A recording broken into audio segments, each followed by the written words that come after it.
Here's a question that decides more about your organization's stability than almost any other, and most teams can't answer it on the spot. What share of your revenue comes from your top 1% of donors? Your top 5, your top 10?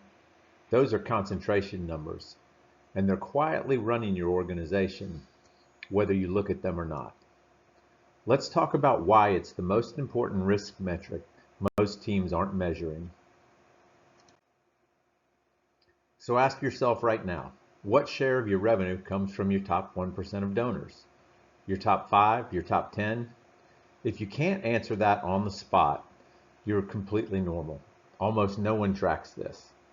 But those numbers are running your organization anyway, because in every nonprofit, or nearly every nonprofit, a small slice of donors provides most of the money.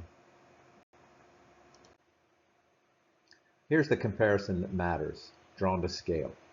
On the top, your donors. On the bottom, their giving. The same colored tiers are in both bars. Let's look at what happens. The top 1% of donors is a sliver you can barely see on the left side of the top bar. But on the bottom bar, it's 40% of the money. Add the next 4 and next 5% bars, taking you to 10% of total donors, and it's still just 3 thin slices on the left. That becomes more than 90% of your giving. And that's a pretty common view at a large and growing number of organizations.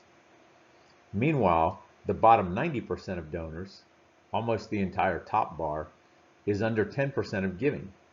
You see it way over there on the right side of the bottom bar.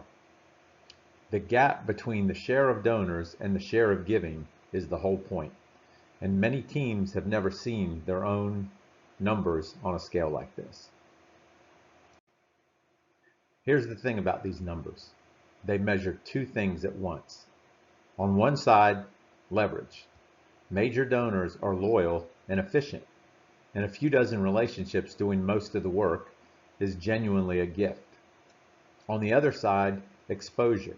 If more than 90% of your work rides on these same relationships, then 2 or 3 gifts delayed to the next fiscal year, reduced, or lost to a death can blow the whole total. The top line looks fine right up until the point where it doesn't. The same numbers measure your leverage and your risk, and you can't manage either until you've measured them. Run the experiment.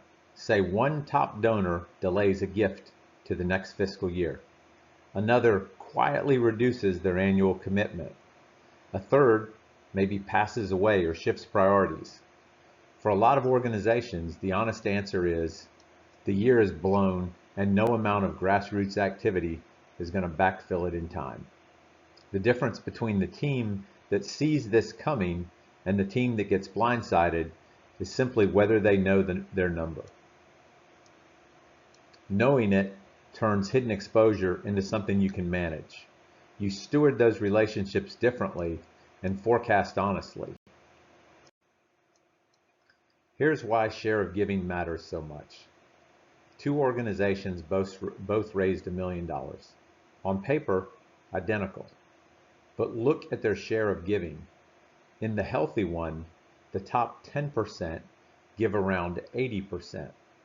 Concentrated, sure, but there's a real middle beneath them, a pipeline being cultivated upward. In the other, the top 10% give nearly everything, 97%, balanced on almost nothing. From the top line, you can't really tell these apart. By share of giving, they could not look more different, and only one is probably considered safe. A fuller middle means your pipeline is doing its job. An ever thinner one means growing fragility. So why doesn't everyone know their numbers? Well, typically it's because they aren't fields in your database. They're calculations across your entire file.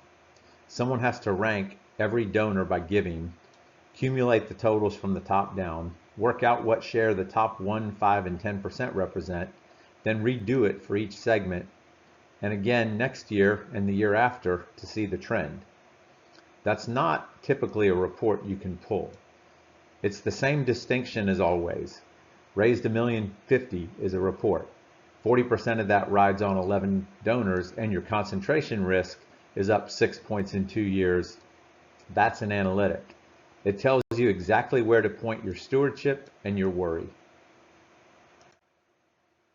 So here's where I'll leave you. Your total tells you how much you raised. Your concentration numbers tell you how safely. This is exactly the kind of thing RaiseTel calculates for you. It reads the donor file data you already have, ranks and tiers your donors, and shows you what share of giving each tier of your donors provides. Your top 1, 5, and 10% and on down. Plus, how that concentration is trending over time. You can see at a glance how exposed you are, which relationships carry the year, and whether your middle is strong enough to feed the top. If you'd like to know your number, grab the guide. Thanks for watching.